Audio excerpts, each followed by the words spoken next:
नमस्कार, आप देख रहे हैं आखिरी सौदा। मैं हूं हर्षदा सावंत और मैं हूं प्रदीप पंड्या। सबसे पहले आपको बताते हैं इस वक्त की बड़ी बात।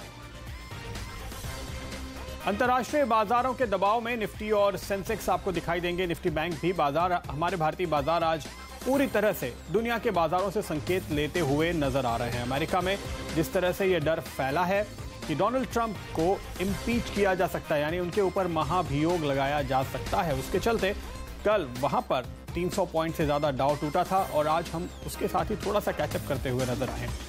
अगर आप देखें रियल एस्टेट, ऑटो और मेटल, ये वो सेक्टर्स हैं जो काफी ज्यादा टूट रहे हैं। जाहिर है कि यहीं पे लीडरशिप भी थी, जहां तेजी थी वहीं पे पोजीशन काटी जा रही है, मुनाफा वसूली हो रही है या फिर पोजीशन हल्की करने की कोशिश साफ तौर पे ट्रेडर्स करते हुए नजर आ रहे हैं। लेकिन अगर डोनाल्ड ट्रंप चले जाते हैं तो इसका फायदा एक सेक्टर को होगा, शायद ऐसा लगता है बाजार को, और वो है आईटी, जहां हम देख रहे हैं स्टॉक्स में तेजी बनती हुई आज नजर आई है क्रॉस द बोर्ड। अब सारे आईटी स्टॉक्स में मोटे तौर पे खरीदारी का रुझान देख रहे हैं। ट्रेडर्स क्या कर रहे हैं? 9500 के पुट में पैनिक दिख रहा है, क्योंकि कल जहां 9500 के ऊपर हम लगातार दूसरे दिन टिक रहे थे तो 9500 पे खूब राइटिंग हुई, लेकिन अब वो पुट राइटर्स फंस गए हैं। 2 दिन पहले ऐसा ही पैनिक था 9500 की कॉल में, जब पहली बार हम 9500 के ऊपर निकल गए थे। तो आज वो पैनिक शिफ्ट हुआ है। अगर आप 9500 के पुट की पोजीशंस देखें तो करीब 25% जो पोजीशंस है वो काटी गई हैं आज अब तक के ट्रेड में। काफी पैनिक है हम कह सकते हैं। और 9500 की कॉल में वहीं अगर आप देखिए तो पोजीशन अब फिर से बन रही है और तकरीबन 20% का इजाफा होते हुए नजर आ रहा है। तो ट्रेडर्स को अब फिर से लगता है कि जो पहले हमको लग रहा था 9500 के ऊपर जाना मुश्किल है, अब वही पोजीशन दोबारा से ली जा रही है। हालांकि नीचे की तरफ अगर आप देखें तो फिलहाल 9450 के आसपास दिन के निचले स्तरों पर निफ्टी फिर से टिकने की कोशिश कर रहा है। जी हाँ प्रदीप, और अगर आप सेंसेक्स निफ्टी की हालत देखें तो 9453 के आसपास एक बार फिर ट्रेड्स बनते हुए दिखाई दे रहे हैं। आज दिन का लो हमने देखा था 9447 के आसपास था, वहां से हम थोड़े से ऊपर जरूर हैं, लेकिन अभी भी प्रेशर बना हुआ है। सेंसेक्स भी 30,524 के लेवल्स पर 134 अंकों की गिरावट यहाँ पर, लेकिन मिड कैप्स के बुरे हाल, 250 पॉइंट नीचे इनफैक्ट ये इंडेक्स ट्रेड करता हुआ। बैंक निफ्टी जहां पर इनिशियल लेवल्स पर बीच बीच में कुछ रिकवरी आती हमने देखी थी, एक बार फिर ये 200 पॉइंट की गिरावट की तरफ झुकता हुआ 185 अंक इसने गंवा दिए और एडवांस डिक्लाइन रेशियो बेहद खराब है। और आइए चार्ट्स पे नजर डालते हैं। आज लग रहा है कि निफ्टी और बैंक निफ्टी दोनों जो इमीडिएट सपोर्ट हैं बिल्कुल वहां पे पहुंचे हैं और वहीं पर टिकने की कोशिश कर रहे हैं। पहले अगर हम निफ्टी की बात करें, इस वक्त ये निफ्टी है आपके सामने और आप यहां पर देख सकते हैं ये आर्ली चार्ट्स हैं। ये कल की क्लोजिंग थी और ये है आज की शुरुआत। तो कल की क्लोजिंग और आज की शुरुआत में बड़ा फासला, गैप डाउन देखने को मिला है और उसके बाद एक छोटी सी रेंज में बाजार घूमता हुआ नजर आया है। ये लाल लकीर आप देख रहे हैं, सुबह से आप देखिए जो 6 आर्ली कैंडल्स अब तक बनी हैं उनमें से 4 इसी लाइन को छूती हुई नजर आएंगी, बल्कि 5, और इसी लाइन पे हम टिके हुए हैं। ये लेवल है तकरीबन 9450 का। और ये लेवल क्यों इंपॉर्टेंट है? क्योंकि हमने 3 दिनों का कंसोलिडेशन पिछले हफ्ते देखा था, उसके बाद ये ब्रेकआउट देखने को मिला था और अब फिर से हम वापस आए हैं। तो ये इमीडिएट सपोर्ट बनता है, जो पिछला रेजिस्टेंस था वो सपोर्ट हो जाता है। वही तस्वीर आप इस वक्त यहाँ पर देख पा रहे हैं। फिर आप निफ्टी बैंक के मामले में भी देखें तो आपको दिखाई देगा कि हाल की गिरावट के दौरान हमने एक गैप बनाया था और यहाँ पे एक गैप अप ओपनिंग हमने देखी थी और उसके बाद 2 दिनों की तेजी दिखाई दी थी, 3 दिनों की तेजी दिखाई दी थी। तो उसी गैप पर हम आए हैं और हमने यहाँ पर 22,700 के आसपास जो ये गैप बनता था उस पर सपोर्ट लिया है। आज के लोज आप देखिए वहीं पे नजर आते हैं। तो इमीडिएट सपोर्ट लेवल्स पर आकर के निफ्टी और बैंक निफ्टी दोनों टिकने की कोशिश कर रहे हैं। आज का क्लोजिंग के लिहाज से अगर आप निफ्टी की बात करें तो 9450 का लेवल तो इंपॉर्टेंट है ही, लेकिन 9470 के ऊपर कम से कम क्लोजिंग हो तो शायद बुल्स थोड़ी राहत की सांस ले पाएंगे, वरना उन्हें नींद नहीं आएगी, क्योंकि और ज़्यादा गिरावट का डर ज़रूर उन्हें सताएगा। लेकिन हम हर रोज़ एक ऐसे इंटरेस्टिंग चार्ट पर आपकी नज़र डलवाते हैं जहां हमें कुछ इंटरेस्टिंग मूव्स नज़र आ रहे हैं और हम ये कह सकते हैं कि लंबी अवधि के लिहाज से जो स्टॉक बॉटम आउट हो रहे हों उन्हें ढूंढने की कोशिश हम इस बाजार में हर रोज़ करते हैं। और ये आपके सामने है टालब्रॉस ऑटो का स्टॉक, जो कि एक ऑटो एंसिलरी कंपनी है। इस पर आप नज़र डालिए। इस समय आपके सामने ये मंथली चार्ट हैं। तो ये जो शुरुआत हो रही है ये अप्रैल 2015 से, यानी पिछले 2 साल का मूवमेंट इस वक्त आपके सामने स्क्रीन पर है, जहां पर आप देख रहे हैं कि पुराने हाइस को, रेजिस्टेंस को पार करते हुए इस हफ्ते के दौरान हमने एक बहुत ही मजबूत ब्रेकआउट होते हुए देखा है। लेकिन सिर्फ इतना ही नहीं है, यहाँ पे जब नीचे अगर आप नजर डालें तो आपको यहाँ पर वॉल्यूम नजर आएंगे। और आप देखिए पिछले 3 महीने जब हमने 1, 2 और ये तीसरा महीना है जब हमने तेजी देखी है, और इस तेजी के दौरान ये आप वॉल्यूम देखिए, औसत वॉल्यूम कितने कम नजर आते थे, लेकिन 3 महीने से लगातार वॉल्यूम बढ़ रहा है। तो हर महीने यहाँ पर अच्छे वॉल्यूम के साथ तेजी बनती हुई नजर आ रही है। और वहीं अगर आप इस हफ्ते ब्रेकआउट आया है, ये जो आप मूवमेंट देख रहे हैं पिछले 3 दिनों का ही मूव है, तो इस ब्रेकआउट के दौरान इस हफ्ते का वॉल्यूम देखिए और आप इसके सामने हिस्टोरिकली ऐसे वॉल्यूम आपको कहीं नजर नहीं आएंगे चार्ट पे। तो ब्रेकआउट होना काफी नहीं होता, वॉल्यूम के साथ ब्रेकआउट होना जरूरी होता है, और वो आपको साफ तौर पे यहां नजर आ रहा है। अब अगर आप इस चार्ट को, इसके फॉर्मेशन को देखते हैं तो ये एक इनवर्स हेड एंड शोल्डर का फॉर्मेशन है, जहां पहला शोल्डर है, ये एक हेड है, फिर एक शोल्डर है, और ये नेकलाइन के ऊपर फाइनली ब्रेकआउट इस हफ्ते नजर आया है। तो अब यहां से आप ये कह सकते हैं कि ये जो ब्रेकआउट की पोजीशन है तकरीबन 165 के आसपास, वहां पर आप एक स्टॉप लॉस लगाएंगे और इसको ट्रेड करेंगे अगर ऊपर की तरफ। तो टारगेट्स क्या बन सकते हैं इस हेड एंड शोल्डर के फॉर्मेशन को देखते हुए? यहां पर जो टारगेट बनते हैं हमारे मीडियम टर्म के, वो तकरीबन 250 रुपए के आते हैं। तो यह है टालरॉस का स्टॉक, जहां पर आज हमें इस हफ्ते हमें एक इंटरेस्टिंग ब्रेकआउट नजर आ रहा है। तो ये था आज का चार्ट, लेकिन आज ट्रेडर्स की ओवरऑल पोजीशन क्या है, यानी हमारा फियर एंड ग्रीड मीटर क्या कह रहा है, आइए आपको दिखाते हैं। तो आप देखिए नेगेटिव जोन में हम आज चल रहे हैं। 42 का आंकड़ा फिर से, कल 57 पे थे, परसों 62 पे थे। मिड कैप स्मॉल कैप पे खास तौर पे जो दबाव आया है उससे अभी तक हम उबर नहीं पाए हैं। जी हाँ, ऊपरी लेवल्स पर काफी ज्यादा प्रेशर आता है और ग्लोबल मार्केट्स में जो तस्वीर बनती दिखाई दी है बीती रात, उसी के चलते आज ज्यादातर बाजार नरम है और भारत में भी इसका असर पड़ता हुआ। लेकिन इस बीच एक स्टॉक जो सबसे ज्यादा फोकस में है इस समय, वो है CESC का। इसमें हम आपको बता दें जो डीमर्जर था अपने इनके बिजनेसेस का, उसका ऐलान हो गया है। आपको याद दिला दे, 2 दिन पहले हमने आपको बताया था कि कंपनी अपने बिजनेसेस को डीमर्ज करेगी और 4 कंपनियां खड़ी होती हुई दिखाई देंगी, जिसका ऐलान संजीव गोयनका ने कुछ ही देर पहले किया है। यहाँ पर जो एग्जिस्टिंग बिजनेस है उसमें पहले स्पेंसर, साथ ही साथ म्यूजिक वर्ल्ड और इंफ्रा को अमेलगमेट किया जाएगा। फिर 4 बिजनेसेस को विभाजित किया जाएगा, जिसमें CESC जनरेशन है, डिस्ट्रीब्यूशन बिजनेस अलग, स्पेंसर का कारोबार अलग यानी कि वो रिटेल कारोबार, और एक अलग कंपनी होगी CESC वेंचर्स। अब इस डीमर्जर को कैसे देखना चाहिए बाजार को, क्योंकि स्टॉक में आई है भारी बिकवाली, 6.5% टूट चुका है। अनिल सिंह भी हमारे मार्केट एडिटर हमारे साथ बने हुए हैं। अनिल, कैसे पढ़ेंगे इस पर्टिकुलर डीमर्जर को? ऐसा लगता है कि जिस तरह से कॉम्प्लिकेटेड डीमर्जर किया है वो बाजार को पसंद नहीं आ रहा है, क्योंकि जब आप हर्षा एक क्लियर कट बात किया, जब आप वैल्यू अनलॉकिंग करने की कोशिश करते हैं तो ये बताएं कि साफ साफ कि एग्जैक्टली क्या कर रहे हैं। हम 3 लोग स्टूडियो में इतनी देर से माथापच्ची कर रहे हैं, अभी तक ये समझ में नहीं आ रहा है एग्जैक्टली किस तरह से किस कारोबार को कैसे लिस्ट करवाना चाहते हैं। तो कॉम्प्लिकेटेड डीमर्जर है, शायद यही बाजार को नापसंद आ रहा है, ये कह सकते हैं। तो जो कुछ जितना अभी तक समझ में आ रहा है इस डीमर्जर की स्कीम को देखकर, और ये तो तब है जबकि ये डीमर्जर स्कीम अनएक्सपेक्टेड नहीं है, हम लोग इस पर काम कर रहे थे, हमें पता था कि आने वाली है, उसके बावजूद इसे समझना मुश्किल हो रहा है। तो जनरेशन बिजनेस एक अलग हो जाएगा हल्दिया एनर्जी के नाम से।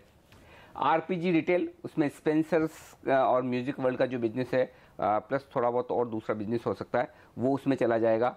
एक RPG बिजनेस प्रोसेसेस लिमिटेड, ये अलग से कंपनी होगी जिसमें प्रॉपर्टी जो इस ग्रुप की है, प्लस ऐसे बिजनेसेस जो इन 2 में नहीं जाने वाले, रिटेल में, FMCG में, वो शायद इसमें जाएंगे। और एक और बिजनेस जो है CESC का, जो शायद उसमें डिस्ट्रीब्यूशन बिजनेस है। तो अभी तक जो समझ में आ रहा है वो ये है एक्चुअली। चलिए, यहाँ पर एक खबर आ रही है, सोना कोयो में संजय कपूर ने इस्तीफा दे दिया है, तो स्टॉक पर भी एक बार की नजर डाल दीजिएगा। और उसके बाद जो अगला स्ट्रक्चर हमारे सामने आ रहा है, उम्मीद करें कि ये कम कॉम्प्लिकेटेड होगा अनिल, वो है GST का।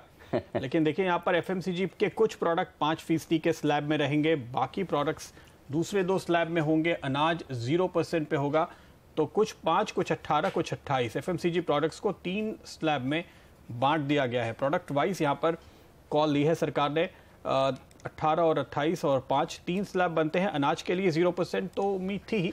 FMCG का अभी ये ब्रेकअप हमारे पास नहीं है। ऑटो के लिए क्या सेगमेंट आया है वो एक देखना इंटरेस्टिंग होगा, जिस पर हमारी नज़र लगातार बनी हुई है, और वहाँ पर फिलहाल कोई डिटेल्स निकल कर नहीं आए हैं अभी तक।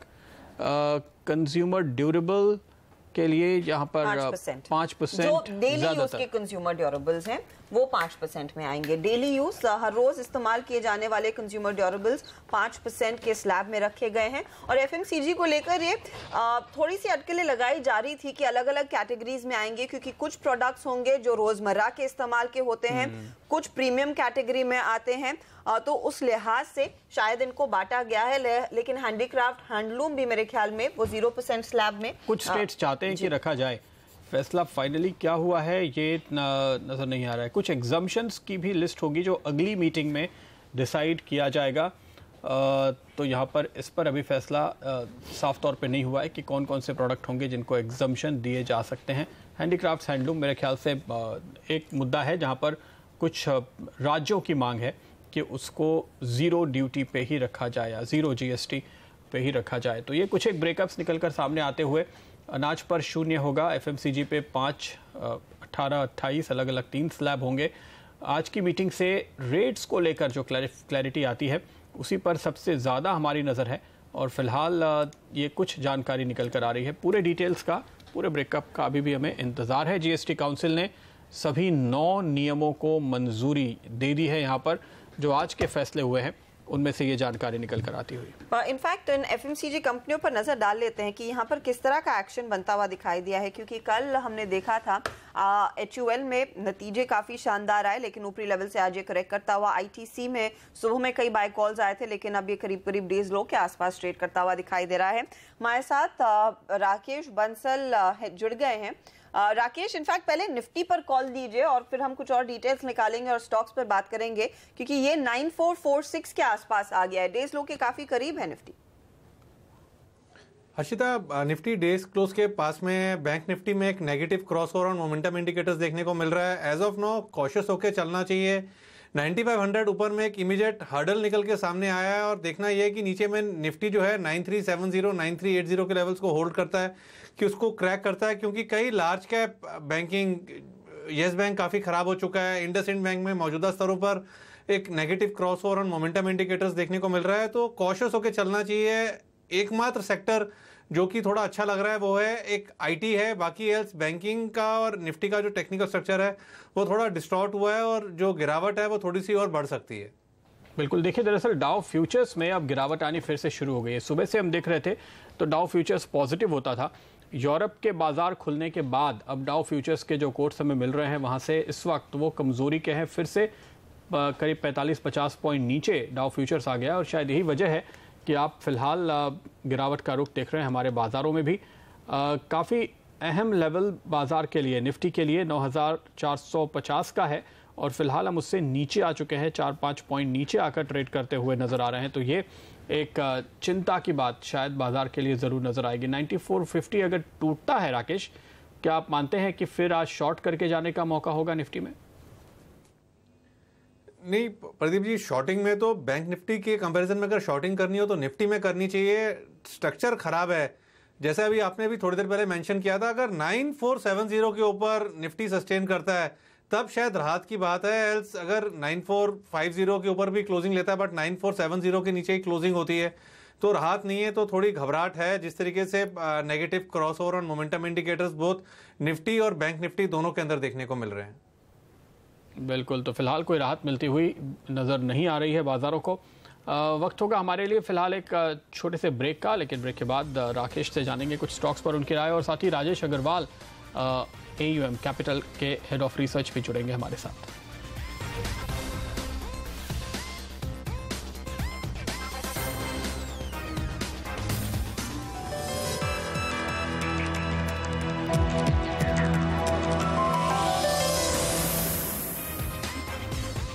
आप देख रहे हैं आखिरी सौदा CNBC आवाज पर और आज हमने देखा है बाजार के लिए मुनाफा वसूली वाला दिन है। 300 पॉइंट गवा चुका है मिड कैप इंडेक्स इस समय और साथ ही साथ निफ्टी भी डेज लो की तरफ तेजी से फिसलता हुआ 9439 याद रखिए ये दिन का निचला स्तर है और इस समय 9442 पर हम कर रहे हैं कारोबार। हमारे साथ हैं हमारे दो जानकार राजेश अग्रवाल ओम कैपिटल के और साथ ही साथ जय ठक्कर।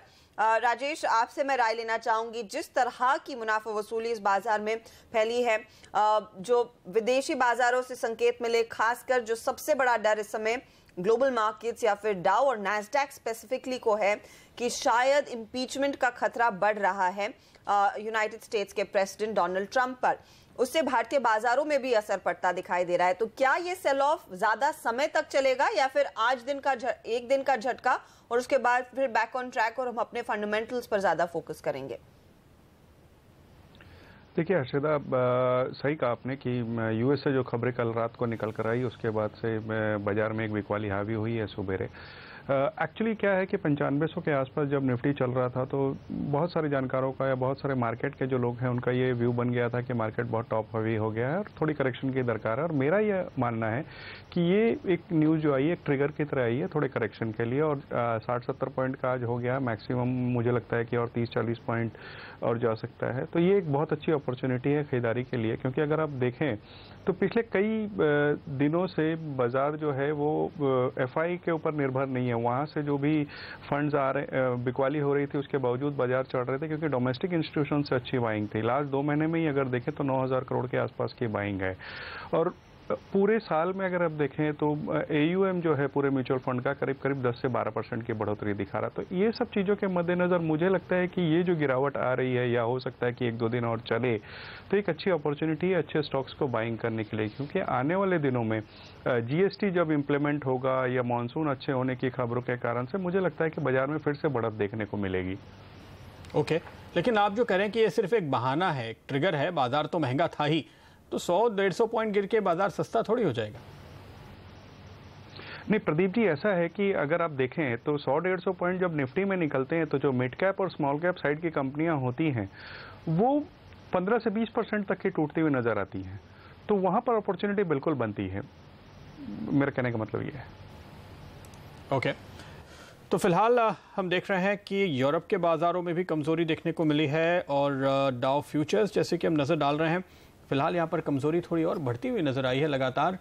तो अमेरिका में आज क्या होगा, क्या और गिरावट देखने को मिलेगी, इस पर हमारी नजरें बनी रहेंगी कि डाउ में क्या और गिरावट आती है। हम कल भी अगर आप देखें तो यूरोप के ट्रेडर्स ये अंदाजा नहीं लगा पा रहे थे कि डाउ कितना गिरेगा। कल हम जब हमारी क्लोजिंग के वक्त तक केवल 100 पॉइंट नीचे था डाउ, इनफैक्ट 150 पॉइंट नीचे जाने के बाद डाउ फ्यूचर्स रिकवर हुआ था, लेकिन अमेरिका में दरअसल 300 पॉइंट गिरे। तो मुझे लगता है कि शाम को क्या होगा ये डर जरूर है ट्रेडर्स को, और इसीलिए इस समय आप देखिए कि हम सपोर्ट तोड़कर नीचे जा रहे हैं। जी हाँ प्रदीप, और एक न्यू डेज लो पर इस समय हम ट्रेड करते हुए 9435 ये निचला स्तर है आज का।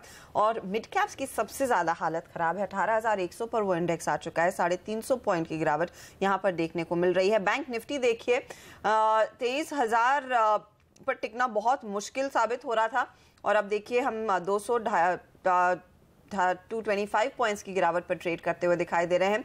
जय, आपकी स्ट्रैटेजी क्या होगी निफ्टी बैंक पर इस समय? क्या एक अग्रेसिव शॉट लेना ठीक है इन लेवल्स पर?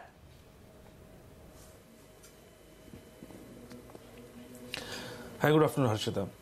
हाँ बिल्कुल Harshita, in fact as a disclaimer मैं ऐड करना चाहूँगा कि बैंक निफ्टी और निफ्टी दोनों पर ही हमने हमारे क्लाइंट्स को शॉर्ट रिकमेंड किया है आज के ट्रेडिंग सेशन में, और इनफैक्ट अच्छे प्रॉफिट में ही as of now and we continue to hold shorts.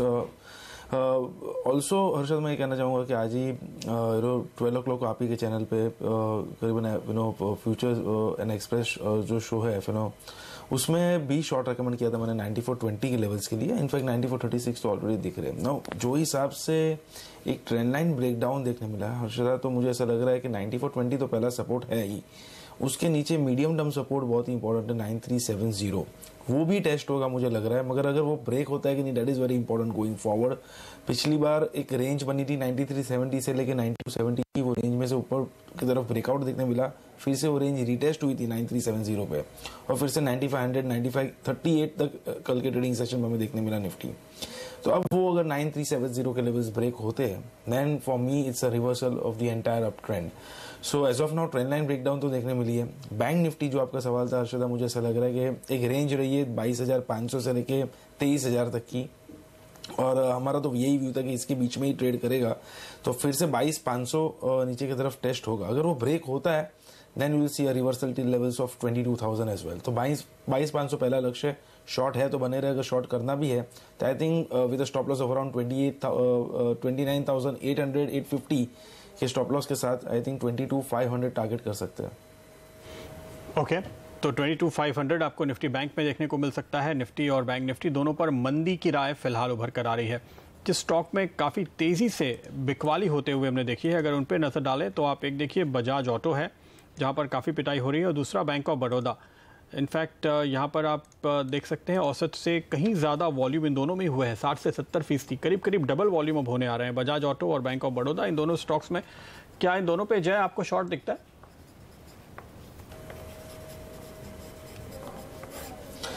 Bank of Baroda तो मुझे लग रहा है प्रदीप, बजाज ऑटो एक काफी समय से अगर आप देखो तो ये स्टॉक एक स्लोली एंड ग्रेजुअली ऊपर की तरफ ट्रेड कर रहा है। तो यस, इसका जो हिसाब से मार्केट में एक रिवर्सल लग रहा है शॉर्ट टर्म के लिहाज से, तो आई थिंक इसमें भी थोड़ा इम्पैक्ट देखने मिलेगा ही।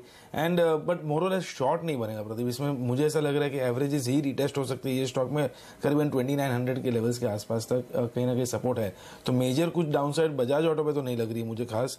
But yes, bank of Baroda में प्रदीप जो हिसाब से एक बैंकिंग में रिवर्सल देखने मिला है, वही हिसाब से मुझे ऐसा लग रहा है कि बैंक ऑफ बड़ौदा में यहाँ से भी और लगभग 5 to 7% का एक डाउनसाइड देखने मिल सकता है बैंक ऑफ बड़ौदा। और आज नंबर्स भी एक्सपेक्टेड है, हमारा तो अनुमान यही है कि प्रॉफिट में कुछ हाल बनता हुआ दिखाई दे सकता है, लेकिन शायद बाजार कुछ और ही इस समय एंटिसिपेट कर रहा है। एनपीएस की स्थिति अगर शायद बिगड़ती है प्रदीप, क्या उसकी तरफ इशारा है इस मूव में?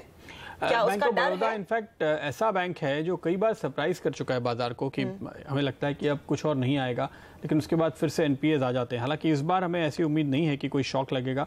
इस बार उम्मीद यही है कि एनपीएस वाकई में कम होंगे, क्योंकि यहाँ पे सफाई भी थोड़ी पहले शुरू हुई थी, हम कह सकते हैं।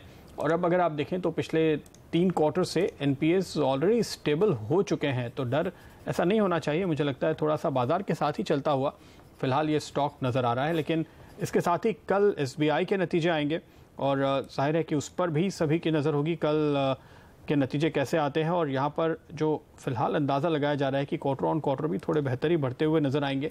साल दर साल तो शायद डबल से भी ज़्यादा आपको एसबीआई का मुनाफा बढ़ता हुआ दिखाई देगा, क्योंकि पिछले साल इस क्वार्टर में एक साथ बड़े एनपीएस निकले थे, बड़ी प्रोविजनिंग हुई थी, तो उस लिहाज से नतीजे आपको बेहतर दिखने चाहिए। पर हाँ, ग्रॉस एनपीए का ही आंकड़ा होगा जिस पर सभी की नज़र होगी, क्योंकि ध्यान रखिए 1 लाख करोड़ से ऊपर निकल चुका है एसबीआई का ग्रॉस एनपीए, करीब 1,08,000 करोड़ के आसपास हैं।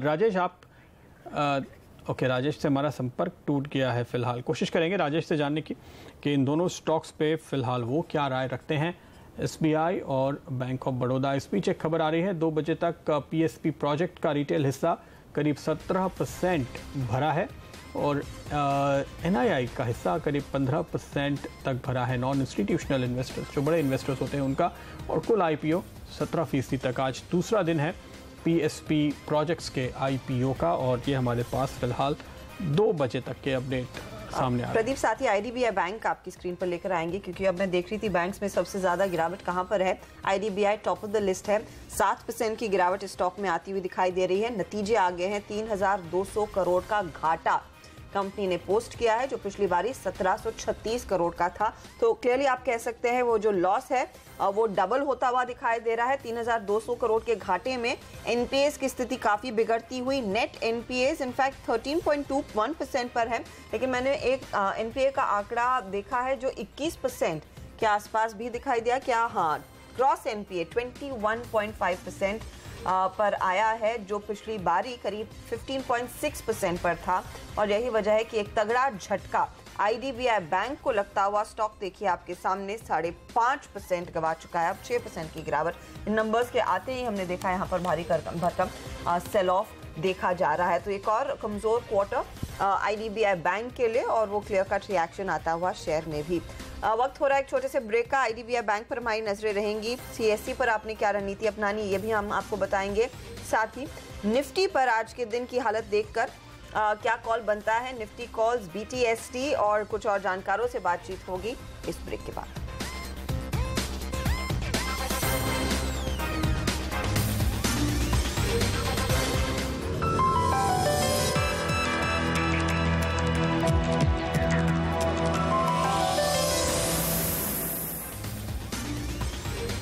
स्वागत है आपका एक बार फिर। 3 बज रहे हैं और निफ्टी पर कॉल लेने का वक्त है। एक बार दुनिया के बाजारों पर नजर डालें, जहां हमने आज देखा है कि काफ़ी हद तक कमजोरी का रुख देखने को मिला है। और इस वक्त निफ्टी अगर आप देखें 9,429, तो एक नया लो बनता हुआ नजर आया है। तो जाहिर है हमारे एक्सपर्ट्स की राय आज शायद मंदी करने की ही ज़्यादा बनेगी। निफ्टी पर क्या आ रही है कॉल अपने एक्सपर्ट्स की, आइए जानते हैं। निफ्टी पर हमारे लिए सबसे पहली कॉल जो आ रही है वो है रजत बोस की।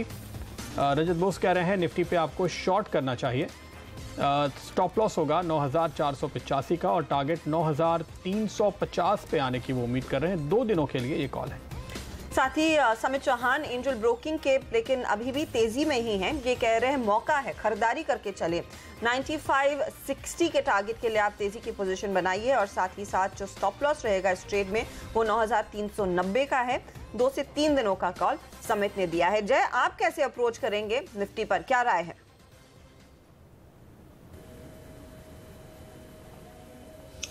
शॉर्ट करने की राय है हर्षदा, एंड मैं कहूँगा कि 9420 के जो टारगेट्स थे मेरे आज के लिए जो मैंने दिए थे, आई थिंक उसे रिवाइज करना चाहिए। अब 9370 जो मैंने अभी सपोर्ट बताया था थोड़े समय पहले, सो वो लेवल बहुत ही इंपॉर्टेंट है गोइंग फॉरवर्ड। तो पहले तो मैं सोच रहा हूँ कि ये टेस्ट होगा लेवल, वो ब्रेक होता है कि नहीं वो देखने के लिए वो देखने का रहेगा going forward. So I think 9370 short term का टारगेट है। जिसका ऑलरेडी शॉर्ट है वो ट्रेलिंग स्टॉप लॉस रख सकते हैं 9475 का, और फ्रेश शॉर्ट्स भी with the same stop loss 9370 के लिए शॉर्ट करें। 9370 के टारगेट के लिए शॉर्ट करें। 9475 ये स्टॉप लॉस यहाँ पर आता हुआ जो रजत कह रहे थे, करीब करीब वही लेवल स्टॉप लॉस के तौर पे जय भी आपको सुझा रहे हैं। वागले साहब हमारे साथ जुड़ेंगे, उनसे भी उनकी राय लेंगे, लेकिन फिलहाल आगे बढ़ते हैं और देखते हैं कौन से हैं वो स्टॉक्स जहाँ पर खास तौर पे दबाव बढ़ता हुआ नज़र आ रहा है इंडेक्स के ऊपर। अगर आप देखें आज ग्रासिम में लगातार दबाव बना हुआ है। यस बैंक अब 1400 के लेवल तोड़ने की तैयारी में दिखाई दे रहा है और यहाँ पर करीब 50% ज़्यादा वॉल्यूम हो चुके हैं। यस बैंक को लेकर जिस तरह से एनपीए का एक डर बढ़ा है उसकी वजह से स्टॉक पे लगातार गिरावट देखने को मिली है। जय, क्या लगता है आपको, शॉर्ट करेंगे?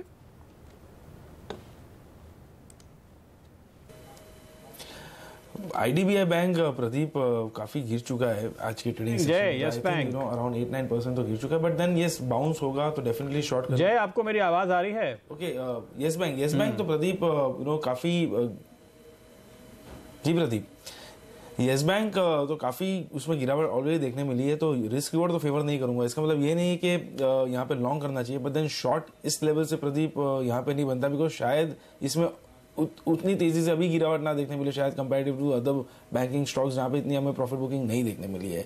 सो I think Yes Bank as of now तो अवॉइड करना चाहिए from the trading point of view. तो फिलहाल कोई ट्रेड आप नहीं करेंगे यहाँ पे।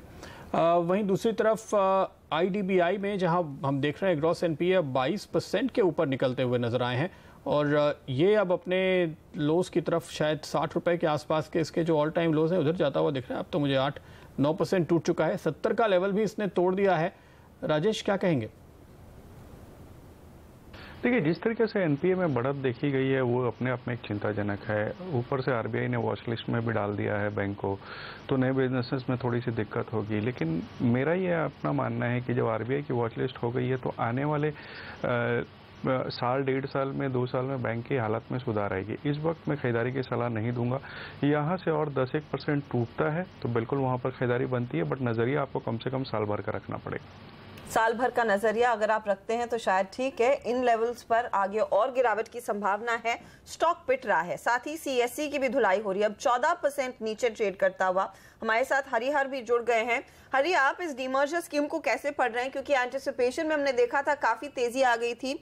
द फैक्ट कि इनका जनरेशन बिजनेस हल्दिया पावर अलग से लिस्ट होगा, डिस्ट्रीब्यूशन जो शायद करंट बिजनेस में इंक्लूडेड है वो अलग से लिस्ट होगा, स्पेंसर की अलग लिस्टिंग होगी और फाइनली जो भी बचा कुचा बिजनेस होगा वो सीएससी वेंचर्स या फिर आरपीएसजी बिजनेस प्रोसेसेस के नाम से लिस्ट होगा। क्या बाजार को पसंद नहीं आया है? कुछ कॉम्प्लिकेटेड लग रहा है ये डीमर्जर? नहीं, मेरे ख्याल से हुआ क्या है कि ये स्टॉक डीमर्जर के पहले काफी रैली कर चुका है और I think today there is a lot of profit booking that is happening. जो स्वैप रेशियो की उम्मीद कर रहे थे, I think that is coming out a little worse than what is original swap ratio imagine. So I think वो मेरे ख्याल से मार्केट के लिए थोड़ा नेगेटिव रहा है।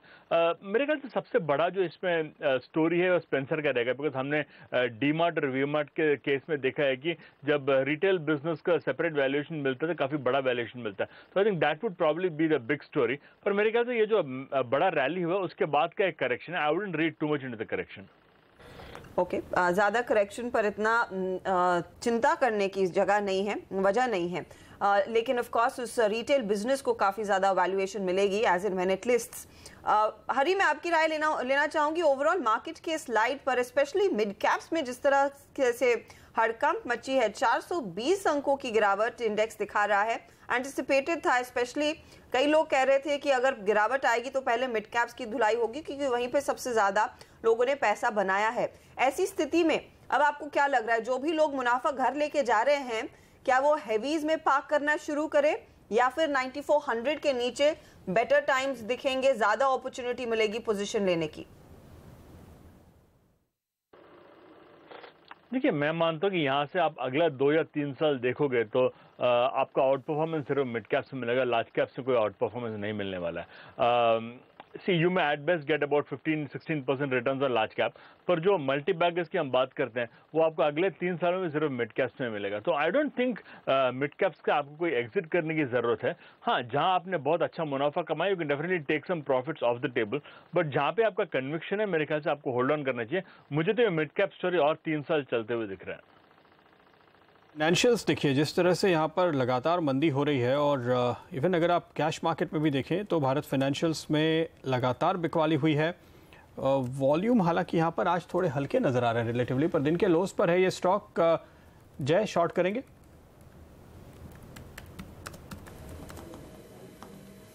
बिल्कुल प्रदीप, ये स्टॉक ने एक फॉल्स ब्रेकआउट दिया था रिसेंटली। अगर आप देखें तो एक अच्छी डाउन ट्रेंड लाइन रेजिस्टेंस में से स्टॉक निकला था 800-802 के लेवल्स के ऊपर, और उसके बाद वेरी नेक्स्ट डे से जो कंटिन्यूस सेलिंग देखने मिल रही है ये स्टॉक में प्रदीप, मुझे तो लग रहा है कि गोइंग फॉरवर्ड लगभग ये स्टॉक में फिर से ऑलमोस्ट लाइक 720 तक के लेवल्स रीटेस्ट हो सकते हैं। अगर 720 तोड़ता है तो आई थिंक बहुत ही बेरिशनेस आ जाएगी ये स्टॉक में। अगर नहीं तोड़ता तो आई थिंक समवेयर यहीं पे सपोर्ट लेके थोड़ा बहुत कंसोलिडेट कर सकता है, but as of now yes, यहाँ से भी थोड़ा वीक लग रहा है मेरे को। 720 is the level to watch out for. 720 hold करता है या नहीं, इस समय का सबसे बड़ा सवाल है। आप देखिए, दूसरे कई ऐसे काउंटर्स हैं जिनमें सेल साइड की पोजीशंस काफ़ी ज़्यादा एक्टिव हो चुकी हैं। इसमें आप देखेंगे वायदे बाजार में जो ट्रेडेड काउंटर और जो सुबह से काफ़ी पिट रहे हैं, JSW स्टील मेटल्स की हालत खराब होती हुई कल यहाँ पर काफ़ी जोश देखने को मिल रहा था। साथ ही हम देख रहे हैं सीमेंट कंपनियों में भी जो भर भर के पोजीशंस आई थी, चाहे वो JK लक्ष्मी सीमेंट हो, ACC अंबुजा, इंडिया सीमेंट जैसी कंपनियां हो, वहां पर भी काफ़ी गहरा रिट्रेसमेंट दिखाई दे रहा है। इंडिया सीमेंट सबसे ज़्यादा मार खा रहा है। जय, इस पर आपकी क्या राय रहेगी? क्या यहाँ पर भी रिवर्सल हो रहा है, पोजिशंस कट रही हैं तेजी वाली?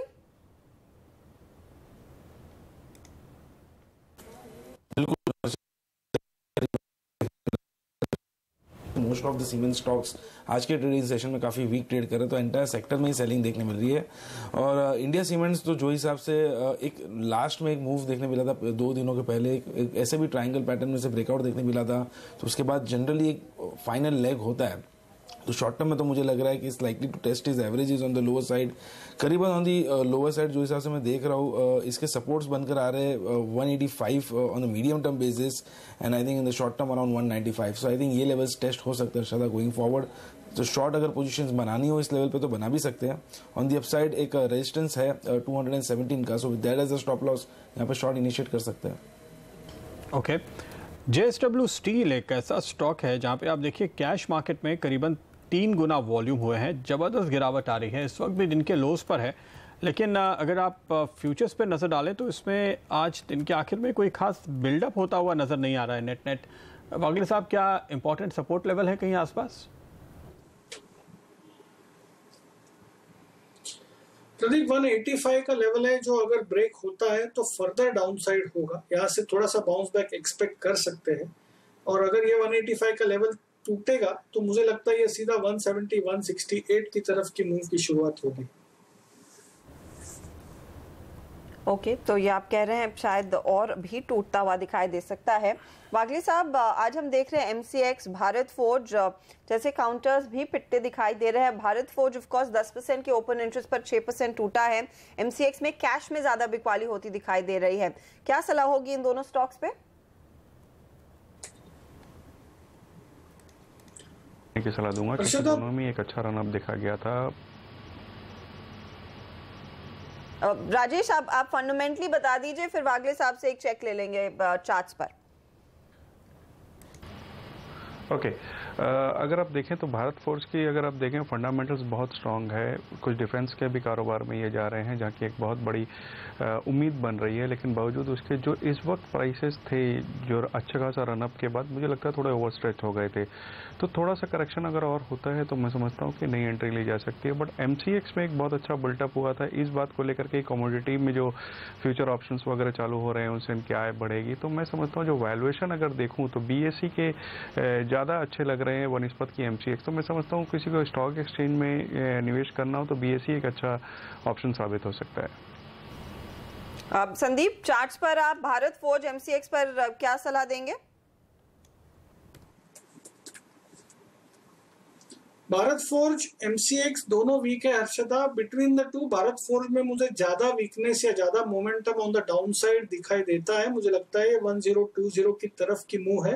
करंटली 1057 है, मुझे नहीं लगता है 1070 के ऊपर जाएगा, तो एक 10, 12, 15 रुपए का रिस्क अपसाइड में और डाउन साइड में 30-35 रुपए का टारगेट एज अ ट्रेड लिया जा सकता है। ओके, इसके अलावा अगर आप देखें आज जहाँ पे हम काफ़ी अच्छी पोजीशंस बनती हुई देख रहे हैं उनमें PFC एक स्टॉक है और यहाँ पर काफ़ी गिरावट देखने को मिली है। मंदी की पोजीशंस काफ़ी बनती हुई नजर आई है। पावर फाइनेंस कॉरपोरेशन पे जय, क्या आप शॉर्ट का मौका देखते हैं?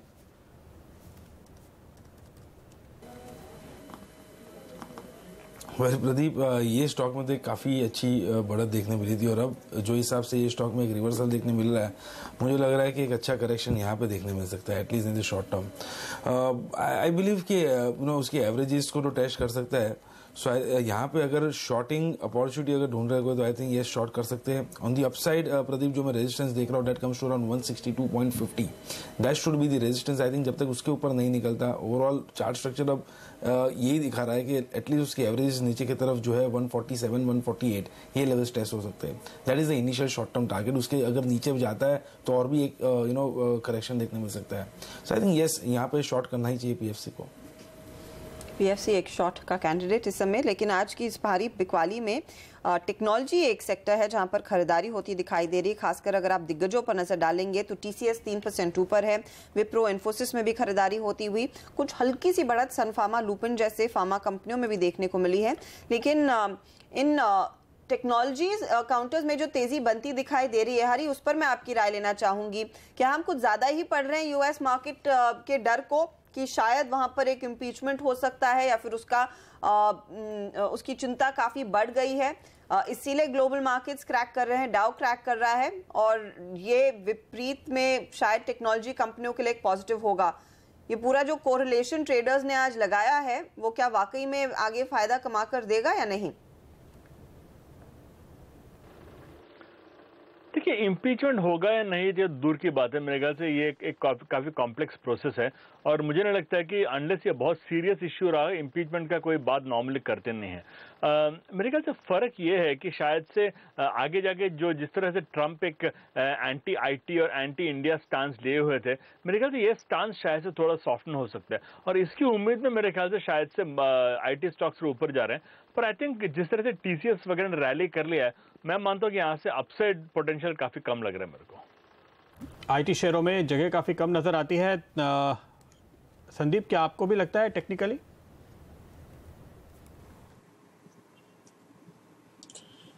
प्रदीप, मुझे थोड़ी अपसाइड लगती है। मैंने TCS 2 दिन पहले किया था, आज विप्रो में अभी भी ये लेवल पे बाय करने को तैयार हूँ ट्रेडिंग अपसाइड के लिए। हाँ, अगर आप यहाँ से 30, 40, 50% अपसाइड की सोचे तो वो नहीं होगा, but at the current level of 525 मुझे 540, 550 तक की अपसाइड लगती है। तो बिल्कुल एक 5-7% ट्रेडिंग अपसाइड आप ये स्टॉक्स में खेल सकते हैं। ओके, तो 5 to 10% का एक ट्रेडिंग अपसाइड यहाँ पर दिख जरूर रहा है। कुछ और स्टॉक्स देखते हैं जिनमें हम देख रहे हैं थोड़ा सा अगेंस्ट द ट्रेंड ट्रेड है। दिलीप बिल्डकॉन, यहाँ पर नतीजे आए और उसके चलते हमने देखा है करीब स्टॉक में 3-4% की तेजी इंट्राडे में देखने को मिली थी। ये भी इनफैक्ट अपने डेज हाई से काफी हल्का होता हुआ दिखाई दिया है। इस पर राजेश, आपकी राय क्या है? नतीजे देख क्या यहाँ पर पोजीशन है तो होल्ड करने लायक शेयर है ये? जी बिल्कुल, अगर इस तिमाही के नतीजे देखें चौथी तिमाही के, तो 3.2 टाइम्स जंप देखने मिला बॉटम लाइन में, जो अपने आप में एक शानदार जंप कहा जा सकता है। रूट सेक्टर को बिलोंग कर रही है, अच्छे प्रोजेक्ट्स हैं। मुझे लगता है कि एक ऐसी कंपनी है जो इस क्षेत्र में एक ऐसा स्टॉक है जो कि आपके पोर्टफोलियो में आप रख सकते हैं। एक दिलीप बिल्डकॉन का है, एक अशोका बिल्डकॉन का है। ये दो कंपनी हैं जो थोड़ी स्ट्रांग मूवमेंट में है। ओके, तो ये स्टॉक आपको पसंद है, दिलीप बिल्डकॉन। फिलहाल BTST या STBT कॉल्स लेने का समय नज़दीक आ गया है और आप देखिए बाजार में जाते जाते खरीदारी हो रही है या बिकवाली यानी शॉर्ट बन रहे हैं या लॉन्ग, इस पर हमारी नज़र होगी। हमारे एक्सपर्ट्स क्या कह रहे हैं, आइए देखते हैं। पहली कॉल यहाँ पर आती हुई आपके लिए मुस्तफ़ा नदीम की ओर से REC पर बाई कॉल आ रही है। ओके, 230 के टारगेट, 215 पे स्टॉप लॉस लगाने की राय इनकी ओर से बन रही है। अगली कॉल इनकी आ रही है इन्फोसिस पे और ये भी बाई कॉल है, 950 पे स्टॉप लॉस और 930 के टारगेट आने की उम्मीद ये कर रहे हैं। वहीं मनीष हाथी रमने की राय आती हुई ये कह रहे हैं टाटा एलेक्सी में तेजी करके चले। 1620 का टारगेट इन्होंने दिया है। स्टॉप लॉस इस ट्रेड में 1525 का रहेगा और सेल साइड में यस बैंक आप शॉर्ट करें। टारगेट 1360 का है और स्टॉप लॉस उसके ठीक 100 रुपए ऊपर 1460 का। जय बताइए आपके क्या ट्रेड्स रहेंगे, BTST, STBT? हर्षदा, दो STBT रेकमेंड करूंगा मैं। फर्स्ट रहेगा BPCL, जिसमें head and shoulders pattern break हुई आज के ट्रेडिंग सेशन में। इंडिकेटर्स भी सेल क्रॉसओवर दे चुके हैं, तो आई थिंक यहाँ से एक अच्छा रिस्क रिवॉर्ड है। और जस्ट अभी एक HNS पैटर्न में से ब्रेक डाउन देखने मिला, तो यहाँ से रिस्क रिवॉर्ड काफी फेवरेबल हो जाता है। 722 का स्टॉप लॉस रहेगा, 702 का टारगेट रहेगा BPCL में। दूसरा सेल रिकमेंडेशन है AB Nuvo में, जिसमें similar kind of pattern break हुई है। HNS पैटर्न बेरिश पैटर्न है और ऐसे मार्केट में कहाँ में भी एक रिवर्सल देखने मिलता है और विद HNS पैटर्न रिवर्सल देखने मिलता है, तो आई थिंक उसकी प्रोबेबिलिटी बढ़ जाती है डाउन साइड की। तो AB Nuvo में शॉर्ट रिकमेंड करूंगा। 1580 का टारगेट रहेगा, स्टॉप लॉस रहेगा 1665 का।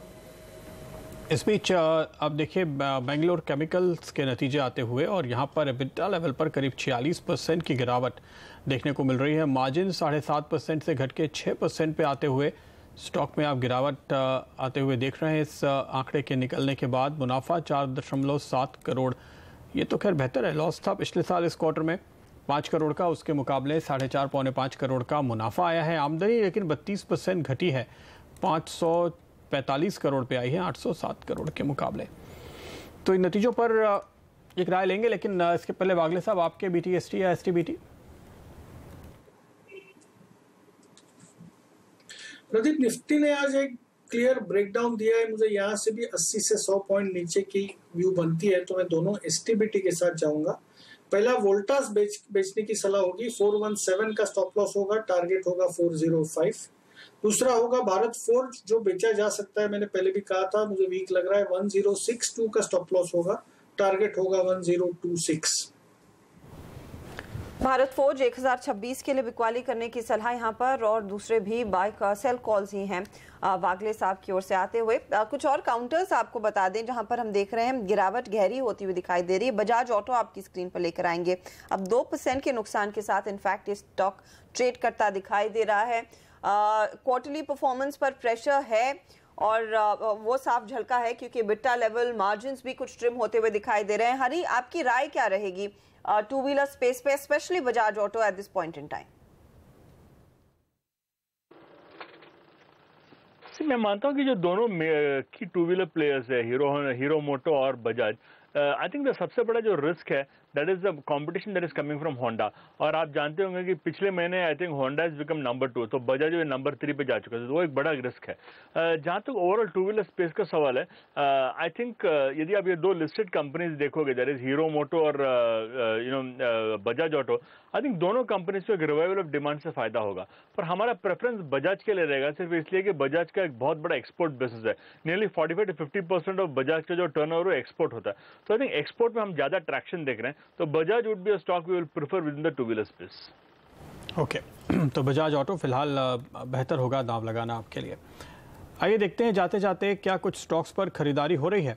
देखिए, पिडिलाइट एक स्टॉक आपको दिखाई देगा जहां पे तकरीबन 3 लाख शेयर्स की बाइंग हुई है और ये स्टॉक तकरीबन 3% का उछाल दिखा रहा है। अडानी ट्रांसमिशन दूसरा स्टॉक है जहां पे तकरीबन 6 से 7 लाख शेयर्स की खरीदारी होती हुई दिखाई दी है और एक कमज़ोर बाजार में ये स्टॉक भी आपको सुधरता हुआ दिखाई दे रहा है अडानी ट्रांसमिशन का। इनफैक्ट पिछले कुछ मिनटों के अंदर तकरीबन 1.5-2% का सुधार इसमें होता हुआ दिखाई दिया है। राजेश, पिडिलाइट पे आपकी कोई कॉल है? प्रदीप जी, पिछले हफ्ते भी अपने कॉल देके गए थे। पिडिलाइट पे हमारी बाय कॉल है और मैं समझता हूँ कि यहाँ से एक अच्छा अपसाइड कम से कम 15 से 20% का आने वाले साल भर में इसमें आ सकता है। एक तो स्ट्रॉन्ग ब्रांड्स है, कंपनी की बैलेंस शीट बहुत स्ट्रॉन्ग है। मुझे लगता है कि एक ऐसा स्टॉक है जो कि आपको कम से कम एक हिस्सा अपने पोर्टफोलियो को इसमें रखना चाहिए और केमिकल बिजनेस इनका बहुत अच्छा चल रहा है। बिल्कुल खरीदारी की सलाह रहेगी। ओके, खरीदारी की अपॉर्चुनिटी आप ढूंढें इस स्पेस में। हम ऑटो की बात कर रहे थे। टू व्हीलर्स में ऑफ कोर्स बजाज ऑटो जैसे काउंटर्स पिट रहे हैं। एस्कॉर्ट्स और टाटा मोटर्स पर संदीप पागले आप अपनी राय दें, चार्ट्स पर स्थिति क्या है, क्योंकि दोनों ही 2.5% नीचे है। आयशा मोटर्स भी अब आप देखेंगे करीब 2-2.5% की गिरावट पर ट्रेड कर रहा है।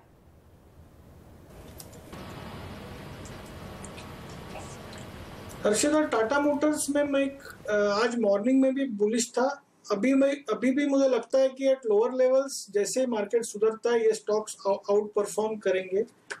एस्कॉर्ट्स में भी मेरा व्यू बुलिश है। आज ये मार्केट के साथ गिर रहा है तो मैं इसमें बेचने की तो सलाह बिल्कुल भी नहीं दूंगा। लोअर लेवल्स पे लेने की सोचे, लेकिन थोड़ा सा निफ्टी को बॉटम आउट होने दे। 9330, 9350 ये लेवल्स पे निफ्टी आता है तब लेने की सोचे।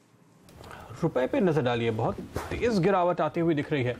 64.88 पर आ गया है ये और लगातार मजबूती देखी जा रही थी। इनफैक्ट 64 से भी ऊपर निकलने की कोशिश में था रुपया और वहां पर आज जो ये गिरावट शुरू हुई है ये 64-88 तक के लेवल अब आपको दिखा रहा है आते हुए। इस वक्त 6 अप्रैल के बाद सबसे कमज़ोर लेवल है ये रुपए के लिए।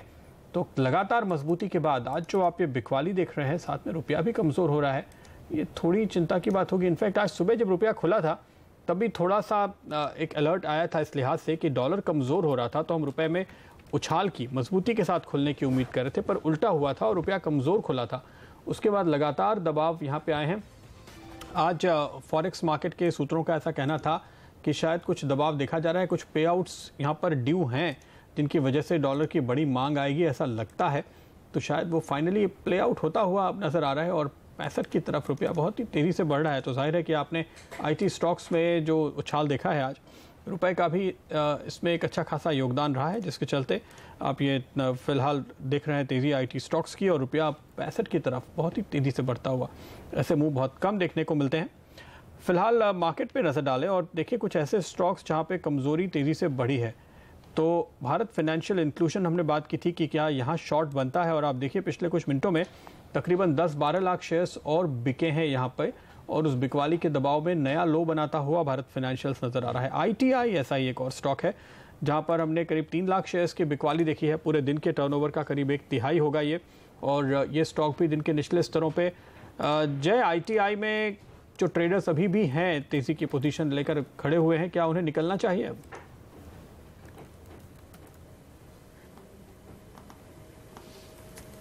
Well overall definitely Pradeep ITI में निकलना चाहिए बिकॉज काफ़ी एक बढ़त ये स्टॉक में देखने मिली थी और क्लियर एक इम्पल्स पैटर्न भी देखने मिली थी। स्टॉक में ऐसा लग रहा था कि जो हिसाब से ये स्टॉक ने उसके प्रीवियस ईयरली हाईज को निकाला था तो एक काफ़ी अच्छा सस्टेन होता हुआ नजर आएगा। बट जो हिसाब से फिर से एक प्रॉफिट बुकिंग ये स्टॉक में देखने मिली है Pradeep, and the way this stock is now trading below this crucial support levels of 91, I think exit करना ही सही रहेगा बिकॉज अब ये स्टॉक नीचे की तरफ लगभग 75 से 74 के लेवल्स टेस्ट कर सकता है।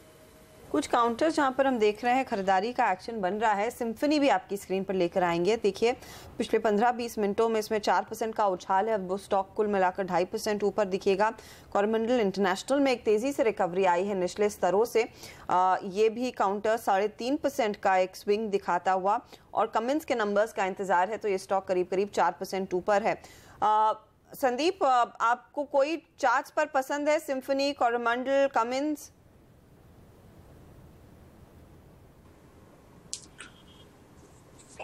हर्षदा, नहीं, मैं अवॉइड करूंगा। अगर मुझे चूज ही करना है तो कमिंस एक स्टॉक है जो 1080 ब्रेक करता है तो ही लिया जा सकता है, तब तक वो एक स्ट्रॉन्ग रेजिस्टेंस है और ये बाउंस बैक कैंडिडेट्स है तो मैं इतना पैटर्न मुझे क्लियर नहीं है। I would avoid. Okay, avoid करने की राय आ रही है। इस बीच आप देखिए CSE अब 16% नीचे आ गया है। बहुत ही तगड़ी गिरावट यहाँ पर, बहुत ज़बरदस्त सप्लाई देखने को मिल रही है। इसके अलावा अगर आप देखें पिछले घंटे के दौरान जो स्टॉक टूटे हैं, IOB यहाँ पर तगड़ी पिटाई हुई है। और हम अक्सर ये बात करते हैं कि IOB, IDBI ये कुछ ऐसे बैंक हैं जो भारी NPA वाले बैंक हैं, और यहाँ पर जाहिर है कि जब भी NPA का डर होगा तो इनकी पिटाई होगी। IOB के चार्ट देखते हुए जय, क्या अंदाजा लगता है आपको, अगर कोई पोजीशन हो क्या काट लेनी चाहिए? बिल्कुल प्रदीप, इनफैक्ट सी ये स्टॉक में ये स्टॉक तो काफ़ी अंडर परफॉर्मेंस दिखाता है। जनरली अगर आप देखें ये स्टॉक में कुछ खास मूवमेंट आती नहीं है। इतनी सारी और इतनी अच्छी rally most of the PSU counters में देखने मिली थी हमें in last so many months, but IOB में कुछ खास एक अपसाइड नहीं देखने मिली। In fact this stock even fail to take off इस प्रीवियस स्विंग आया अराउंड 30 to 33, वो भी नहीं निकाल पाया और उसके ऊपर भी सस्टेन नहीं किया। तो क्लियरली चार्ट में इसकी वीकनेस ही नजर आ रही है। अभी भी low tops and low bottom continue है, जो most of the other PSU banks ने प्रीवियस हाइज निकाल दिए। तो I think IOB is not the stock to hold on the lower side. I believe कि अगर और थोड़ा सेलिंग प्रेशर देखने मिलता है और बैंक निफ्टी में अगर 22,500, 400 के लेवल्स ब्रेक होते हैं तो आई थिंक IOB फिर से उसके प्रीवियस लोज भी रिटेस्ट कर सकता है on the lower side, and that comes to around 23-22 levels. आज हमने देखा है इंडिया बुल्स हाउसिंग फाइनेंस में थोड़ी सी निचले लेवल से कल जो रिकवरी देखने को मिल रही थी उस पर ज्यादा बिल्ड नहीं कर पाया है काउंटर। दूसरे हाउसिंग फाइनेंस कंपनियां भी लार्जली मुनाफा वसूली के घेरे में थी। हरी, आप क्या अपॉर्चुनिटीज ढूंढना शुरू करेंगे हाउसिंग फाइनेंस पैक में इस समय? हर्षिता, हमारा फोकस ब्रॉडली दो टाइप्स ऑफ कंपनीज पे है। एक तो ऐसा कंपनी जो टिपिकली लीडरशिप पोजीशन है, और उसमें I think LIC housing finance बहुत सालों से हमारा एक फेवरेट रहा है। I think even at this prices 700 के आसपास है। इधर भी एक हमारा फेवरेट स्टॉक है LIC हाउसिंग फाइनेंस। दूसरा, हम अफोर्डेबल हाउसिंग पे काफी क्लोजली नजर रख रहे हैं, और आई थिंक इसमें आप देखें दीवान हाउसिंग फाइनेंस जो काफी हद तक अफोर्डेबल हाउसिंग फाइनेंस के एरिया में है, ये स्टॉक हमें काफी अच्छा लग रहा है। तो broadly if you to select housing finance stocks, हमारा प्रेफरेंस रहेगा LIC housing in the normal housing finance space, और लो कॉस्ट हाउसिंग में दीवान हाउसिंग रहेगा। फर्टिलाइजर्स एंड केमिकल्स, त्रावणकोर, ये स्टॉक आप देखिए इसने भी एक ब्रेकडाउन दे दिया है आज। काफ़ी अच्छी मजबूती इनफैक्ट इस स्टॉक ने दिखाई थी। जिस तरह से इसमें एक लंबा तेज़ी का रुख बना था, 20-25 रुपए के आसपास के लेवल से बढ़ते हुए ये 62 तक आया था तकरीबन 2 महीने के अंदर। और अब यहाँ पर कमज़ोरी के दौरान ऐसा लगता है कि ट्रेडर्स अपनी पोजीशन दबाव में आकर छोड़ रहे हैं।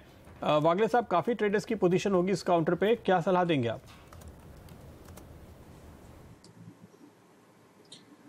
प्रदीप, आपका व्यू बिल्कुल सही है, मैं आपके साथ जाऊंगा। 57 का एक क्रूशियल सपोर्ट है, वो अभी ब्रेक होते हुए मुझे दिखता है। अभी 56 का भाव चल रहा है, और ये होते ही मुझे लगता है ये फर्स्ट टारगेट इसका 48 का होगा, और मैं सरप्राइज नहीं हूंगा ये शायद 45-44 तक चले जाए अगले कुछ दिनों में।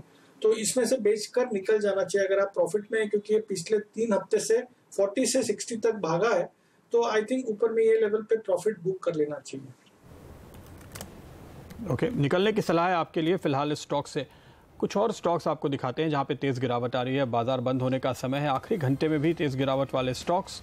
ITI अब देखिए करीब 10% के सर्किट की तरफ पड़ रहा है, गिरावट लगातार जारी। फैक्ट की हमने बात की, भारत फाइनेंशियल्स की हमने बात की, IOB पर हमने नजर डाली। ड्रेजिंग कॉरपोरेशन का स्टॉक देखिए, ये करीब 5% टूटता हुआ। मान इंफ्रा करीब 7.5% कमजोर। HDIL में करीब 5.5% की गिरावट बनती हुई नजर आ रही है। डेल्टा कॉप तकरीबन 4.5% कमजोर है। वेदांता यहाँ पर गिरावट आई है 4-4.5% के आसपास की, हालांकि यहाँ वॉल्यूम कम है औसत से। रेमन भी कम वॉल्यूम के साथ गिरा है। IRB, होटल लीला, कुछ और स्टॉक्स जो तेजी से गिरे हैं, लेकिन यहाँ भी वॉल्यूम हल्के हैं। वॉल्यूम के साथ बिकवाली आई है MCX में, लेकिन तकरीबन दुगने वॉल्यूम है MCX पे और तगड़ी गिरावट। इसके साथ ही यहाँ पर प्रदीप कई दूसरे काउंटर्स हैं, स्पेशली FMCG साइड पर, जहाँ पर भी सेल साइड की पोजीशंस एक्टिव होती हुई दिखाई दी।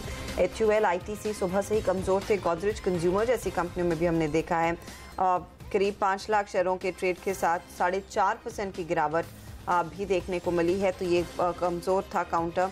साथ ही साथ भेल जैसे काउंटर जहां पर लोगों ने अच्छी खासी पोजीशन बीच में बनाई थी, वहां पर भी 4% की गिरावट, और यहां पर वॉल्यूम्स एक्सेप्शनली हाई है आज के सत्र में, जो ये काउंटर पिटता हुआ दिखाई दिया है। जैन इरिगेशन, ग्लेनमार्क जैसे स्टॉक्स, नीलकमल जैसे स्टॉक्स हाल फिलहाल में काउंटर्स में पोजीशंस आई थी, और वहां पर हम देख रहे हैं अच्छी खासी गिरावट बनती हुई दिखाई दी है। हालांकि कुछ गेनर्स भी हैं इस दिन।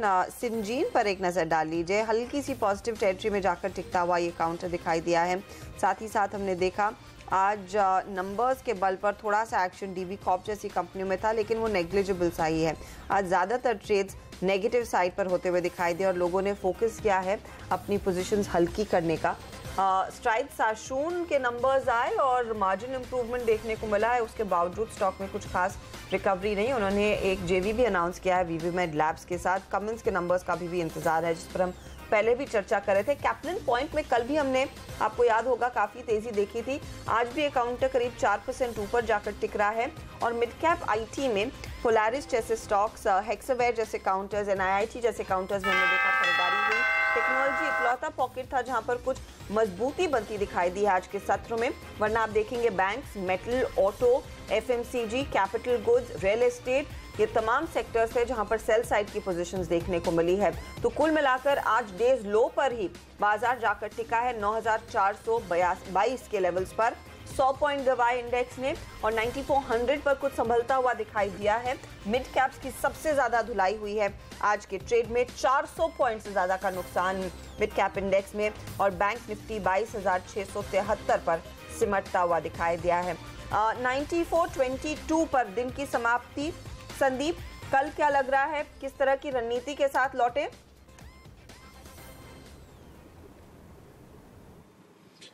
हर्षिता, वीकनेस कंटिन्यू होगा। मुझे लगता है यहाँ से भी 80 से 100 पॉइंट की डाउनसाइड में देख रहा हूँ। 9330 ये मैंने टारगेट की बात की थी, मुझे लगता है उसके आसपास जाना चाहिए।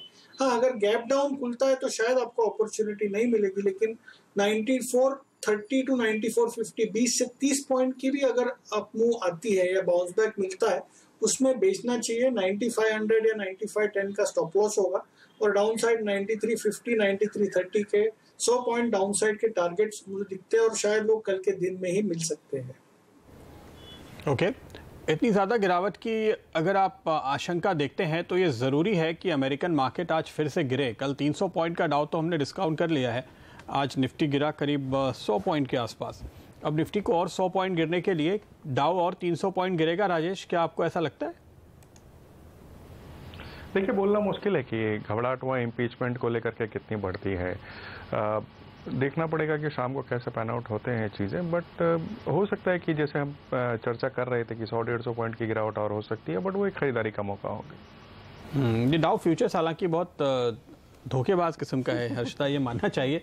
इस वक्त कुछ तस्वीर दिखाता है, बाद में कुछ और होता है। कभी कभी ऐसा भी होता है कि आप बहुत नेगेटिव व्यू लेकर जाते हैं और बाद में डाउ गिरता है और पूरा रिकवर हो जाता है। तो कल सुबह आप आकर देखेंगे कि नहीं, डाउ तो इतना ही है 100 पॉइंट। हो सकता है कि बीच में 300 पॉइंट गिरा हो, लेकिन फिलहाल तो डाउ ने पैनिक मचाया है भारतीय बाजारों में और इसको देखकर ही हम यहाँ पर इतनी तगड़ी मंदी होते हुए देख रहे हैं। जय, आपका क्या अंदाजा है पोजिशनल ट्रेडर्स के लिए कल के ट्रेड में? कौन सा वो लेवल होगा जो अगर टूट जाए तो अपनी पोजीशन इस सीरीज के लिए हो तो भी आप एक बार काट के जाने की राय देंगे? क्या होगा वो लेवल? 9400, 9350, 9300, कौन से लेवल बनते हैं?